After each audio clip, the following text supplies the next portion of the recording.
When people looked at Walter White, they saw a high school chemistry teacher, a family man, an ordinary husband just trying to make ends meet. I'm not gonna lie, when I start watching Breaking Bad, I was rooting for him too.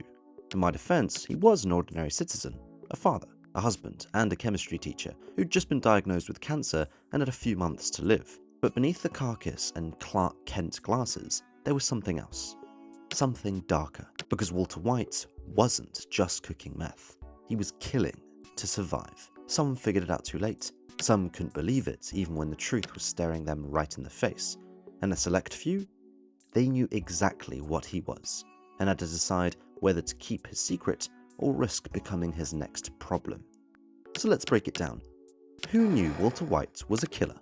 And more importantly, who saw it coming from the very beginning? I remember the exact moment Jesse realized Walter White wasn't just his ex-teacher cooking meth in his underwear. He was something else entirely.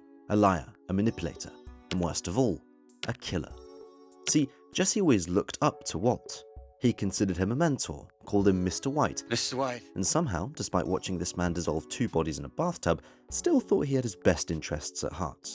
That's not trust. That's the same kind of blind faith that got Julius Caesar stabbed 23 times. Walt was a ruthless murderer. But even then, Jesse's brain was doing mental gymnastics trying to justify his actions. In other words, Jesse was suffering from what the psychologists call the betrayal trauma theory. The idea that when someone we trust crosses a moral line, our brain refuses to process it. The moment that really shattered Jesse, Brock. Because it's one thing to kill someone in self-defense, it's another to poison a kid just to make a point.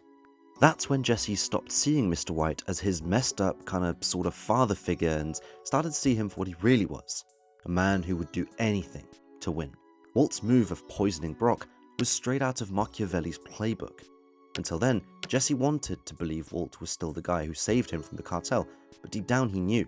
And at that point, Jesse wasn't Walt's partner anymore. He was his hostage.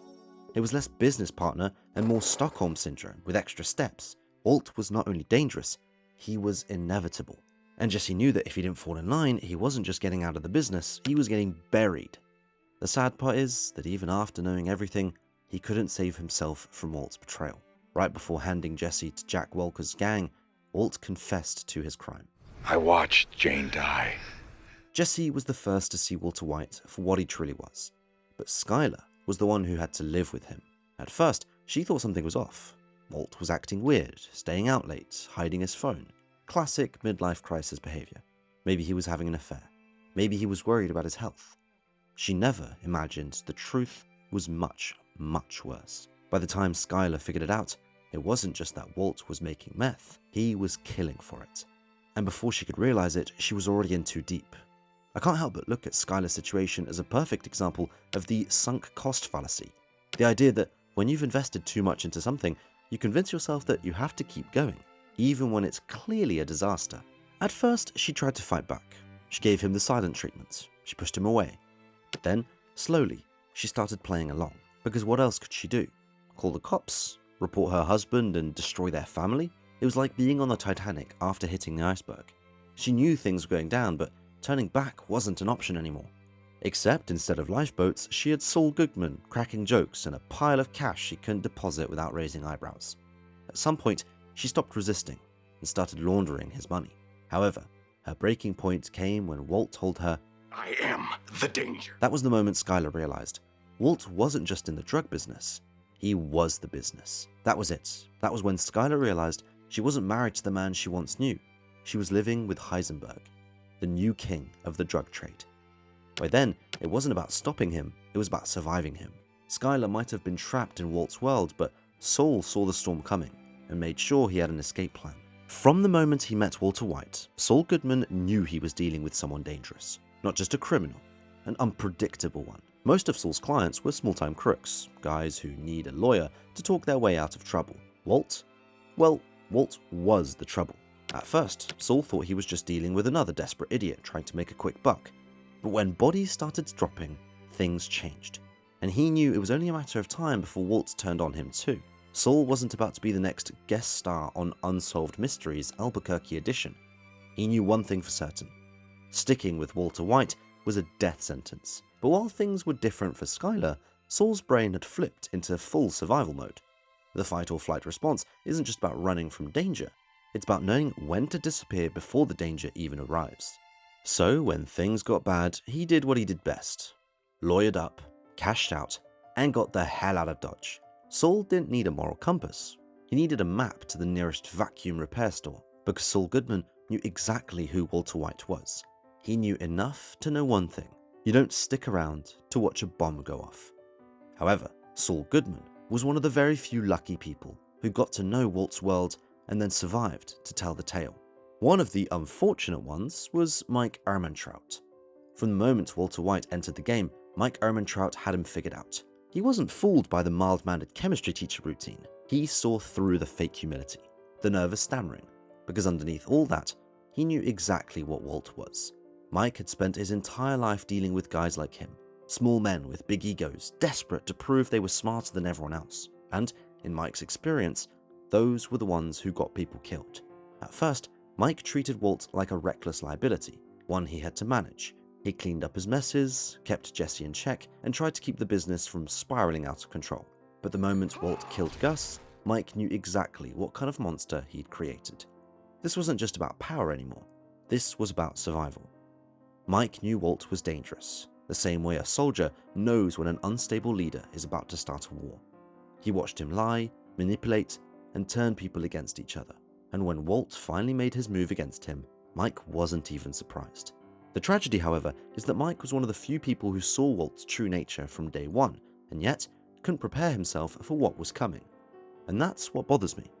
Unlike Saul, he didn't get the chance to escape, because when it came down to it, Mike didn't just know Walt was a killer, he was one of the few who had the guts to tell him to his face. And for that, he got a bullet to the gut. No pun intended, of course. Because if there's one thing Walter White never tolerated, it was a man who saw him for what he really was.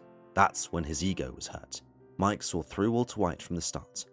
But Hank Schrader had to be blindsided before the truth finally hit him.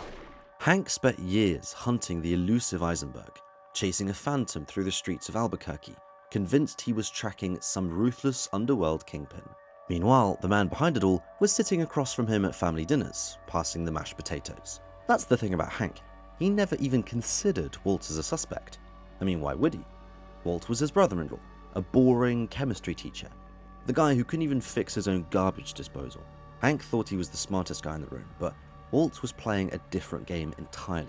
When Hank finally put the pieces together, when he found Gail's book in Walt's bathroom, it wasn't just a moment of realization, it was betrayal. It was the crushing weight of knowing that the man he trusted, the man he saw as weak, had been outplaying him the whole time. Hank's mistake wasn't just underestimating Walt, it was assuming that justice would win in the end.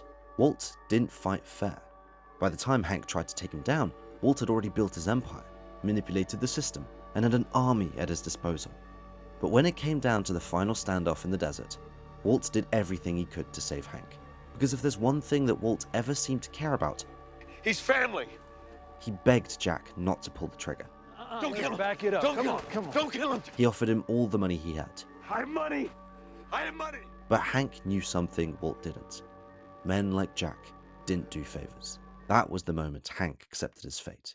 Because in the end, it wasn't Walt who sealed Hank's fate. It was the same arrogance that had defined both of them all along. Hank refused to beg. Jack refused to let him go. And Walter White, for the first time in a long time, was completely powerless. If I think about the person that Walt's betrayal hurt the most, Walter Jr. comes to mind. Unlike Skylar, Jesse, or even Hank, Flynn never suspected a thing. Walt was just his dad, a goofy, breakfast-obsessed father who complained about car washes and wore sweaters that should have been a crime on their own. And when the truth finally came out, it didn't hit him all at once. At first, he refused to believe it. How could the man who made pancakes be the same man running a drug empire? How could the father who always told them to do the right thing be the reason their family was falling apart? But denial can only last so long. When Skylar stood there with a knife, when his father and mother were screaming at each other, when the home he grew up in became a war zone, there was no denying it anymore. Flynn had spent his whole life looking up to Walt, but now all he could see was a stranger.